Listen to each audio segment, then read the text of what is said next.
السلام عليكم. اي وحده شعرها تعبان، هذا كريم السحب البارده من شركه نور الدريمي. اي وحده شعرها تعبان، وخصوصا بالنسبه طبعا هذا المنتج يفيد الصالونات اكثر. تجي زبونه شعرها تعبان وعندها مناسبه او اعياد راس السنه او عيد، وشعرها يعني ممكن اذا تقصريها بالبلوندر راح يتلف او يصير مطاط او يوقع، تستخدمين هاي كريمه السحب البارده. هذه بيها حتى نظام حبيبات اولبلكس باردة على الشعر، تعطيش نتيجة 7.5 8 توصلك.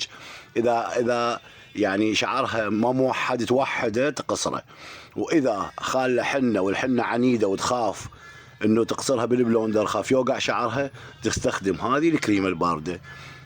تطلع لك 7.5 8 وتصبغين أي صبغة تريديه فوق القصر اللي يطلع لك. إذا تريدين سيلفر، طبعا هذا شامبو سيلفر ينساج زين، تقدرين تأيدين عليها بالاكسجين 20 وطلع لك بلاتيني تسوين سيلفر. هذه تستخدم كيله كطريقه استخدام كيله من هذه العجينه باعوها، وكيلتين اكسجين، وتعطيش نتيجه اللي تريديها. وهاي احنا حتى كاتبين النتائج مالتها من 7.5 ل 8.5. تحياتي لكم، كان وياكم حيدر الدرب من مكتب ميزان الذهب لمواد التجميل والعنايه المرأة بغداد الشرجة عمارة روز، الفرع الثاني العامرية شارع العمل الشعبي. يو ار ويلكم.